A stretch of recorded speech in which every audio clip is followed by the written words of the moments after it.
A man walks into a cafeteria, wallet in hand. Nothing unusual. Until he pays with cash. That's when everything changes. The tray hasn't even touched the table before security steps in. Within 5 minutes, he's in cuffs. And the charge? Using real money the wrong way. Because in this system, innocence doesn't matter if suspicion walks faster than truth. Jamal Carter wasn't the kind of man who drew attention. Quiet, respectful, working 2 jobs to support his family and pay off night classes. Lunch that day was supposed to be a moment of calm, not a catalyst for catastrophe. He walked into the cafeteria like everyone else, picked up his tray, pulled out a clean $10 bill, and handed it to the cashier, who froze for a split second, just long enough. Then, without a word, she pressed something beneath the counter. That's when the machine started turning. He didn't notice at first, just sat down, opened his water, checked his phone. 2 campus officers approached Jamal as he sat down. No questions, no explanations, no assumption of innocence. "Sir, can you come with us?" He blinked, looked around, confused. "Is there a problem?" They didn't answer. One nodded toward the kitchen. The other reached for his radio. Jamal stood up, slowly, unaware that with every step his life was shifting course. They escorted him to a back room.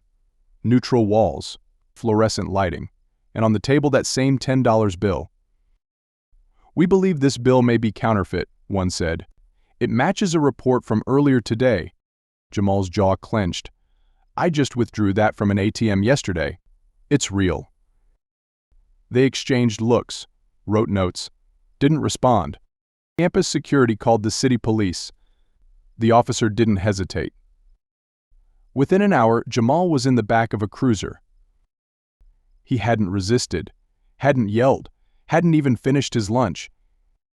They processed him like any other suspect.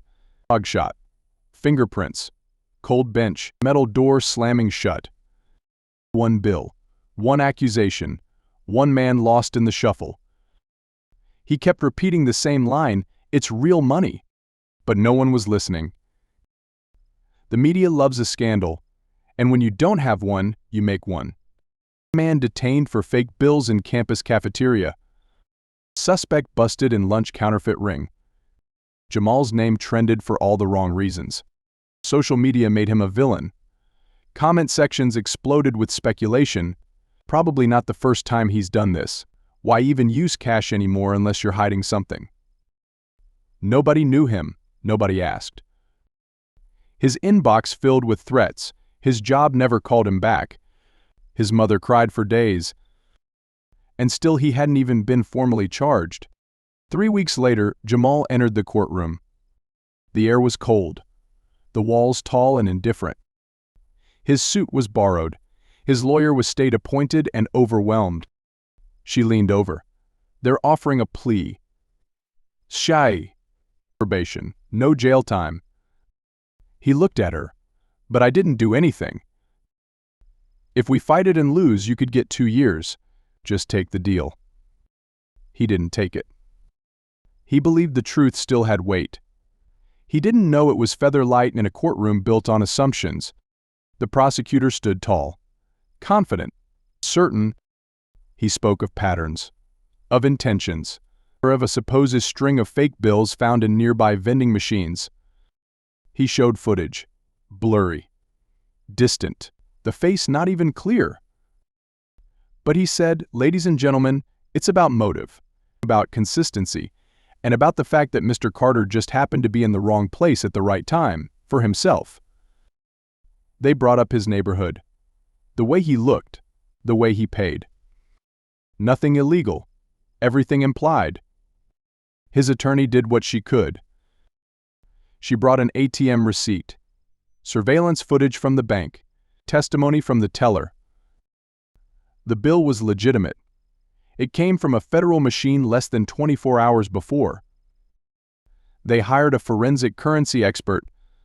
He analyzed the paper, ink, serials, everything checked out. This was not a fake. But still the jury sat still. Their eyes didn't move. Some jurors crossed arms. Some scribbled notes. Some never looked up. Jamal sat motionless. Back straight, silent. "Why don't they see me?" he whispered once to his lawyer. She didn't answer, because she wasn't sure they did. Then a break. A whistleblower.